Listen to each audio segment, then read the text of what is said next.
Hi, this is Toby from Lift Tech Mobility. So in today's video we're going to recap on our latest chair which has been brought to market. It's our Carbon FS. So the FS stands for flat surface.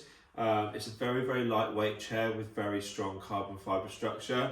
Comes with 180 watt motors, weighs about 15.5 kilos without the battery, with a wireless easy to slip out quick release battery which weighs 1.7, so I think it takes the total to about 17.2 kg all in. So very lightweight chair. It's got the small wheels.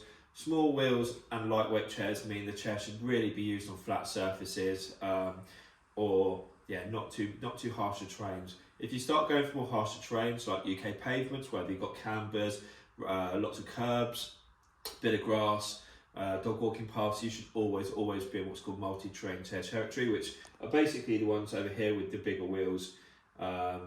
So anyway, let's just recap on what is made up of this chair. We've set ourselves up a small little assault course in the downstairs part of our unit, just to show kind of how nimble it is and how well it does perform on the inside or on flat surfaces. So at the back we've got 8.25 inch wheels. At the front we've got 8-inch front wheels.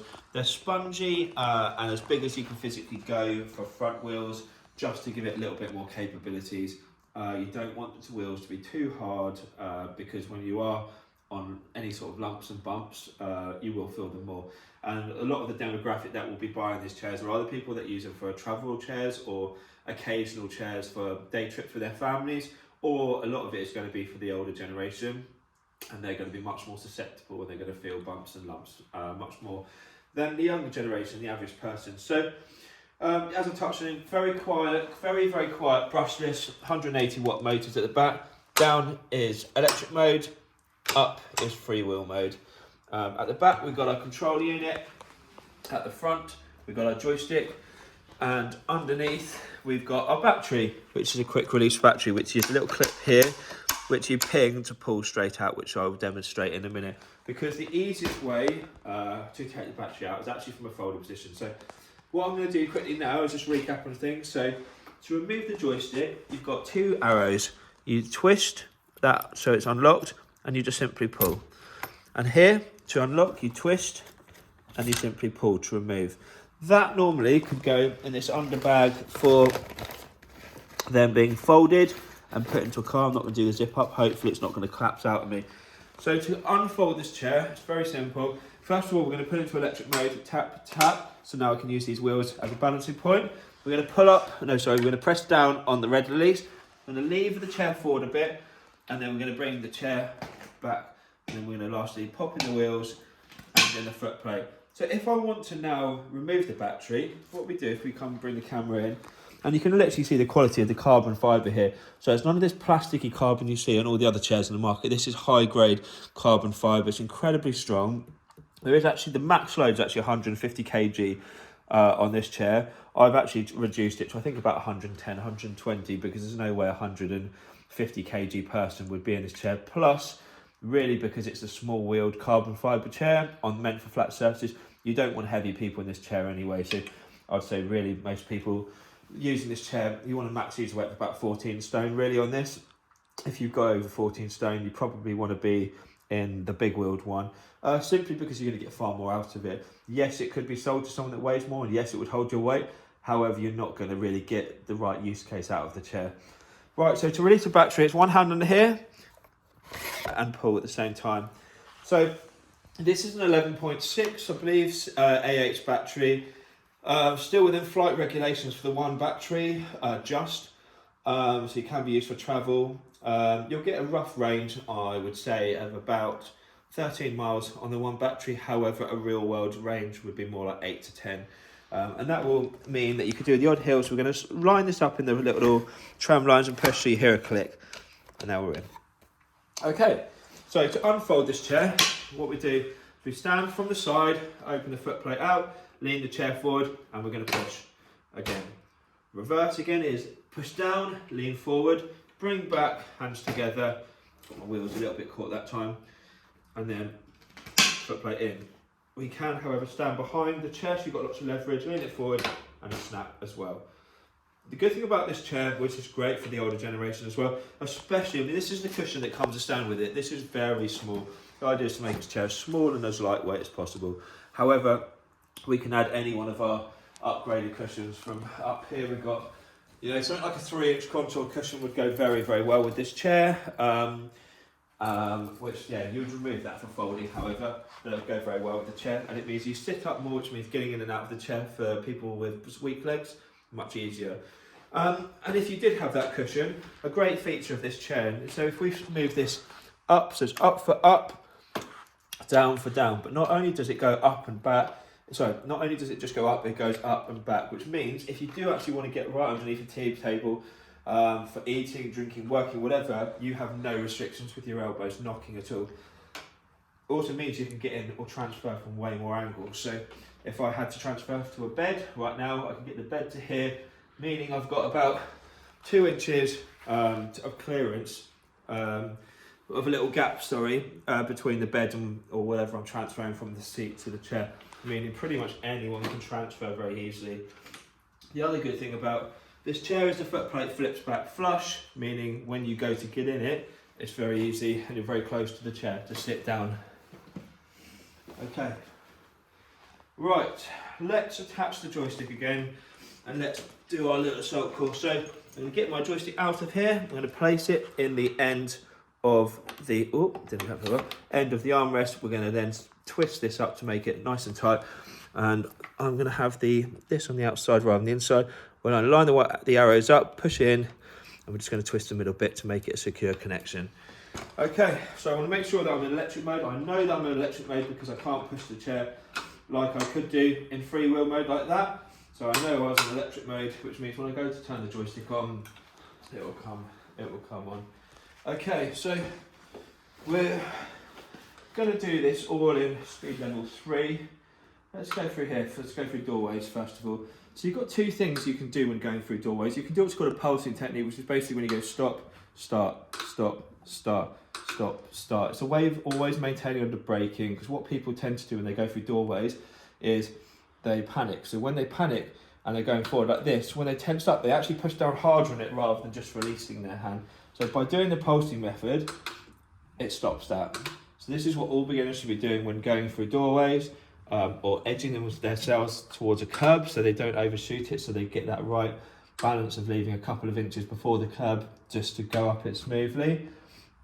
The other thing you can do, which I'll do the other side of this doorway, is what's called joystick control. So joystick control is basically when you operate a certain speed and you're using the delicacy of your touch. So if I move that just 10% forward in speed level 3, I will 10% forward. If I press this a bit harder, I can go 20% forward in speed level 3, 50%, 100%. So, and I can do that in any speed setting. So I'm at speed level 5 now, which technically would take me 4 miles an hour, but I can literally use this joystick now and crawl forward. So once someone gets good using their wheelchair, you don't have to rely on the different speed settings. You can rely on your sensitivity of touch. So great turning circle, literally spins on the spot. As we've seen before, it goes through doors fine. And let's just do, I'm going to drop it to speed level 3. I'm going to do the whole little assault course at speed level 3. Okay, so we've got a few chairs to weave in and out of here.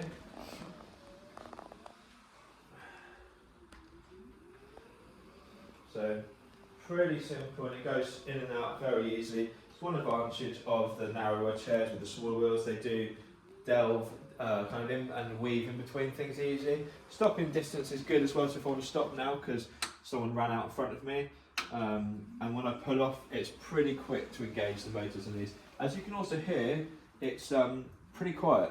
So this is going to be a bit interesting. So, I mean, this is a flat surface chair, but you can still go up ramps if you're careful. And down again. Okay, so what I'm going to show you now is, because the sort of people that would be buying this chair are people that have maybe got a multi-train chair already, and this is basically so their family can take them out for days out, and maybe their family can't lift as much. People that want a small folding dimension chair for use around a care home or a home, and then people for shopping centres. beach promenades, things like that. Generally more flat surface use. Okay, so what I'm going to do is I'm going to push down here. I'm going to put it into this position. I'm going to remove the battery, and I'm going to show you how light this chair is. Yes, I'm 38, so I'm younger, but if I can do, where's a good lifting point?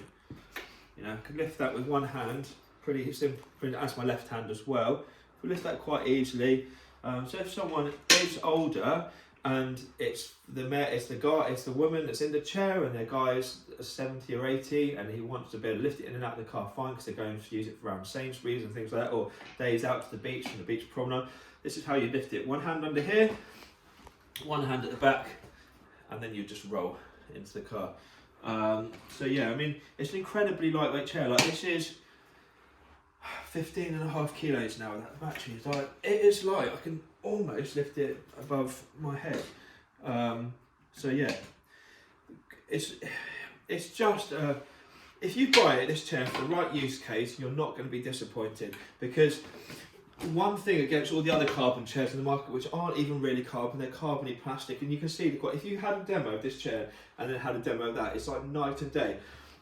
I will beg you to go to any mobility shop in the UK with their carbon chairs. If they can push down on 14 stone, their weight up out in a carbon chair, and it's still not bending, it's not flexing, it's not snapping, then they're fine, fair play.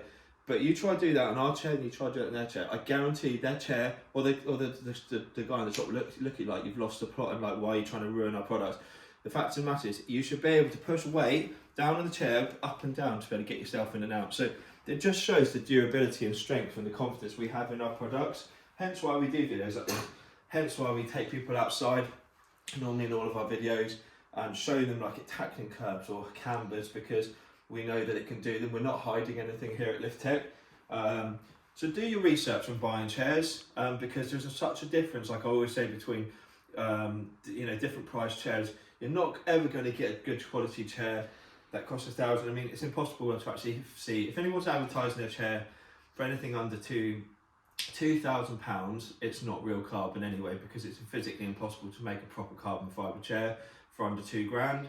So if anyone's advertising a chair for under £2,000, either they're skimping out on the carbon, more than likely, they're probably skimping out on the motors or the battery, because quality parts cost money. So if you want to go buy an average chair, which isn't going to serve you, or it's going to break, or the parts are naff, or the durability, that's fine.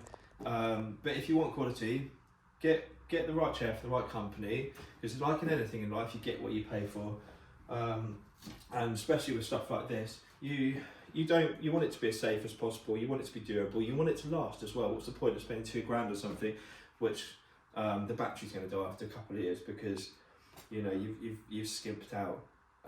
So yeah, anyway, just sort of show you kind of the sort of use cases of what the person would be buying this chair, how to do certain things in it if you didn't already know, and really how this could be an add-on chair or like a replacement day-out chair for those that need it.